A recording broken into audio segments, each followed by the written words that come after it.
Pertandingan bola loh.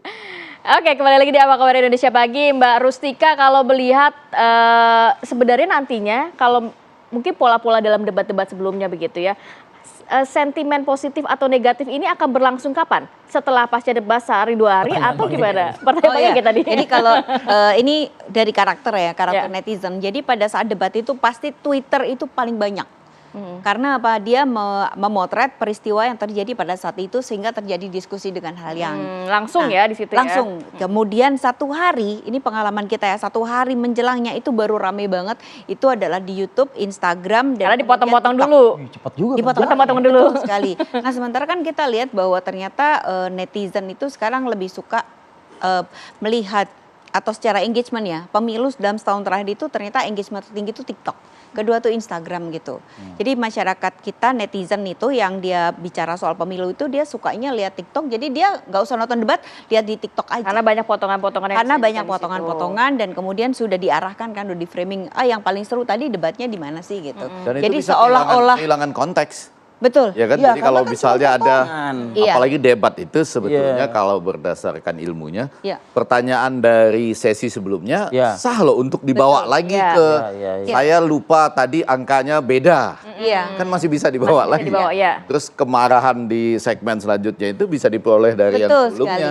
Jadi selalu ada kesempatan memperbaiki angka, tapi kalau yang diambil yang cuma di depan misalnya. Potongan-potongannya Beda, saja. apalagi itu cuma kan dipotong sebabnya yang putus. dikhawatirkan Iya, iya. kan adanya disinformasi tersebut Iya, gitu. iya, iya. Apalagi netizen itu katanya dia paling suka dengan konteks pendek. Jadi hanya sekitar di bawah 34 detik. Oh. Itu yang paling menyenangkan. Tapi itu jadi sah kan di media sosial Iya. dalam arti ketika Anda sedang kalah di debat yang Iya. sesungguhnya. Bisa ditampilkan di media sosial. Iya, ditampilkan lalu dipotong, dicari bagaimana membuat itu kalau nggak kalah betul ya jadi seri lah gitu.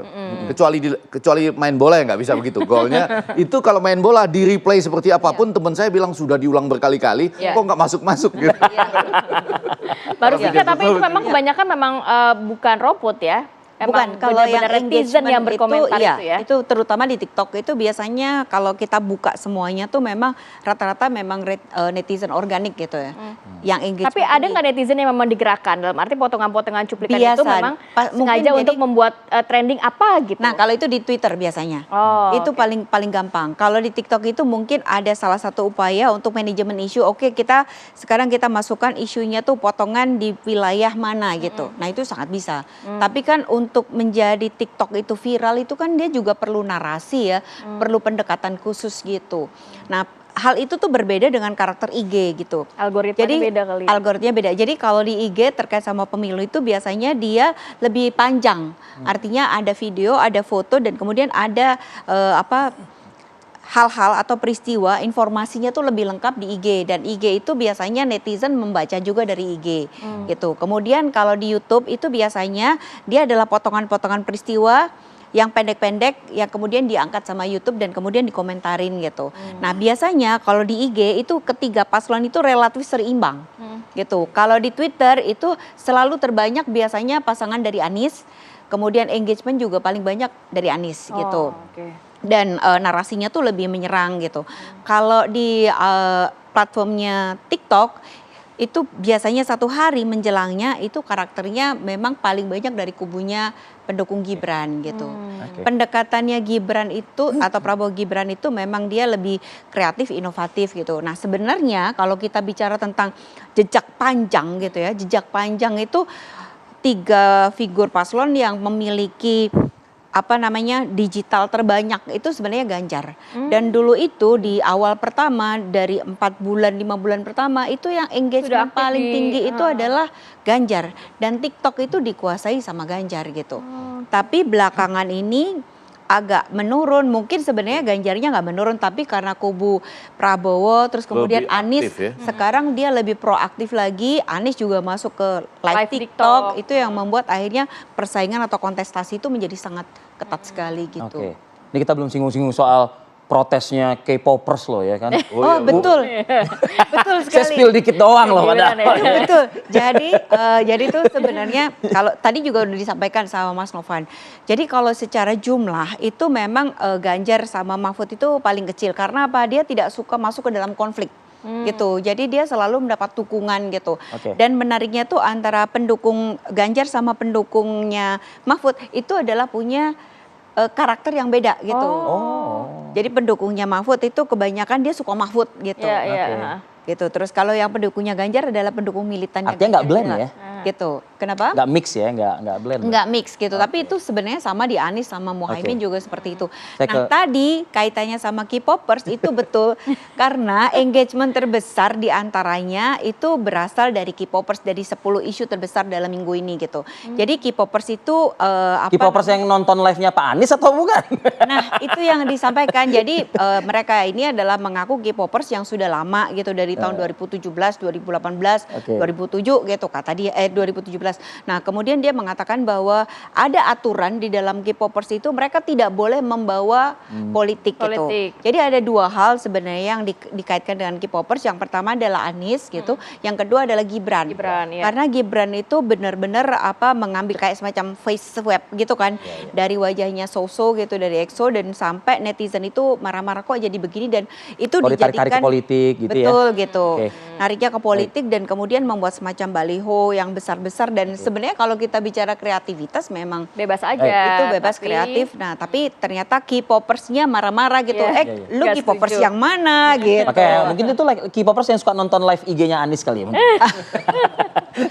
Tapi sebentar, sebelum ke Bang Ege, Mas Nova, 1-2 hari terakhir ini muncul berserakan tuh ya di media sosial. Contoh seperti potongan-potongan Mahfud MD ketika memimpin sidang Mahkamah Konstitusi. Di situ ada caption juga yang menuliskan bahwa ketegasan tampak di situ, berani memimpin dan lain sebagainya. Nah, muncul juga Caimin yang diperingatkan oleh netizen gitu untuk banyak belajar gitu ya kan. Nah, konteks konten-konten seperti ini itu merepresentasikan suasana kejiwaan netizen juga nggak sih sebetulnya gitu? Kayaknya sedikit banyak itu betul-betul merepresentasikan apa yang dirasakan oleh netizen ya. Terutama pada Caimin tuh. Karena pada debat kedua, debat Cawapres pertama, publik banyak yang berharap betul pada Caimin. Caimin kan di Karena mungkin potretnya Anies Baswedan kan begitu kan? Mungkin ya juga. Itu Caimin yang itu berusaha lucu. menjadi Anies pada waktu itu. Nah itu dia. Kan membawa konsep Slepetnomics. Slepetnomics. Mudah-mudahan nanti malam nggak Jadi usah lah. tetap jadi Caimin. Jadi Slepet Caimin gitu. Karena Caimin itu kan dicitrakan pribadi yang riang, yang lucu, gampang banget. Yang dia. lucu santri, udah. Santri, iya. Ya kan? Nah, 3 hal itu aja udah. debat Cawapres pertama itu hancur luluh gitu. Luluh lantak semuanya dengan slepetnomik yang nggak tepat. Dan terlalu banyak pembukaan yang kayaknya malah buang-buang Bukan Caimin banget gitu Nggak ya. Caimin banget. Publik kecewa. Negatifnya pada saat debat itu negatif. Tinggi pada saat itu. Dan itu adalah publik yang berbicara pada saat debat itu. Kalau kita belajar kemarin, Gibran justru pada saat debat sentimen positifnya yang cukup tinggi.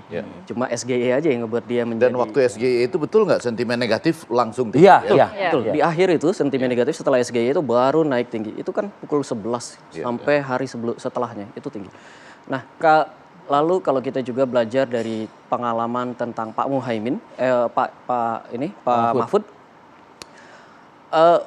Dari semua paslon konsisten Pak Mahfud ini paling sedikit dibicarakan.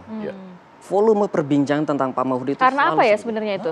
Saya kira pertama seperti tadi disampaikan Bu Rustika tuh, nggak ngeblend pendukung gunung Pak Mahfud dengan pendukung Pak Ganjar. Oke. Pak Mahfud itu kita kenal sebagai petarung yang kuat di media sosial.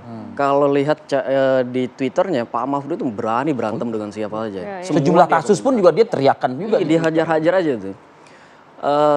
Tapi kemudian belajar dari situ, belakangan emang karakternya agak berbeda tuh. Benar sekali dengan Mbak Rustika bilang, Pak Ganjar itu dominan di TikTok sebelum dia mendaftar menjadi capres. Iya. Pada saat dia menjadi gubernur, interaktif sekali. Tidak hanya di media sosial Twitter ya, tapi di TikToknya juga.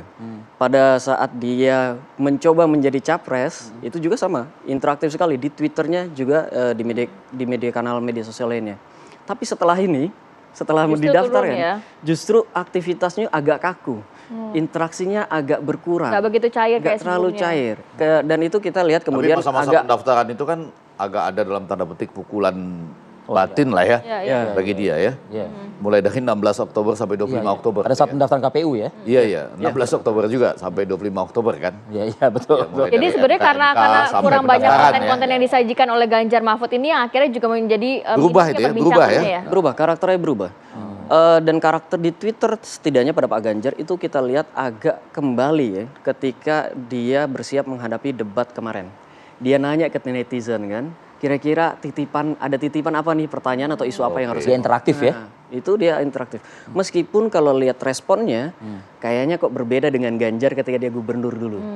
Kalau ngelihat responnya, respon Ganjar ya, pada Masih jauh lebih dominan. udah lebih baik kemarin. Berarti ketika tabungannya hilang dong berarti kalau kayak gitu.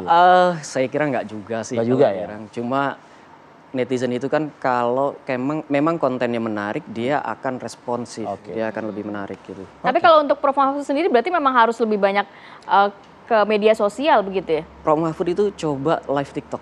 Oh, coba Iya. live TikTok. Saya rasa jelang tanggal 14 Februari akan banyak yang live TikTok. Terus sosok seriusnya harus Nggak dirubah apa-apa juga juga. dengan Nah, sosok yang lebih engagementnya kan relatif. TikTok ini kan Politik lebih adalah cair, TikTok lebih sekarang. santai gitu kan. Enggak juga. Pak Anies ketika pertama kali live TikTok gaptek dan santai-santai Oh, aja gitu. Iya, Nggak harus berubah. Menjadi diri sendiri itu jadi saya kira lebih penting karena di situ publik Penting. ya publik jadi melihat sebenarnya yang mereka akan pilih itu jadi seperti apa. Anies dihargai karena dia betul-betul jujur. Ini gimana matiin ya? Etalase itu apa? Itu segala macam. Segala macam. Genuine banget lah ya. Iya, genuine banget. Oke, baik. Closing nanti kita Bang ya. Oh Kita iya, jeda dulu. iya. Hampir saya bilang Cak Imin nanti malam, oh enggak belum. Kita kembali saat lagi.